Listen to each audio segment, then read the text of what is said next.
ಎಲ್ಲರಿಗೂ ನಮಸ್ಕಾರ. ಈ ದಿನ ನಾನು ಕೆವಿನ್ ಬಗ್ಗೆ ತಿಳಿಸಲಿಕ್ಕೆ ಬಂದಿದ್ದೀನಿ.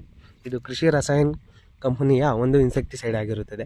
ಕೆಮಿಕಲ್ ಕಾಂಪೋಸಿಷನ್ ಬಂದು ಥಿಯೋಡಿಕಾರ್ಪ್ 75% ವೆಟೇಬಲ್ ಪೌಡರ್ ಆಗಿರುತ್ತದೆ. ಇದನ್ನ ಮೇಯ್ನ್ಲಿ ಈ ಶೂಟ್ ಬೋರರ್, ಫ್ರೂಟ್ ಬೋರರ್ ಮತ್ತು ಪಾಟ್ ಬೋರರ್ಗೆ ಯೂಸ್ ಮಾಡ್ತಾರೆ, ಹತ್ತಿ ಮತ್ತು ಬ್ರಿಂಜಾಲಲ್ಲಿ. ಇದನ್ನ ಇನ್ನೊಂದು ರೀತಿಯಾಗಿ ಯೂಸ್ ಮಾಡ್ತಿದ್ದಾರೆ. ಈಗ ಒಳ್ಳೆ ರಿಸಲ್ಟ್ ಇದೆ.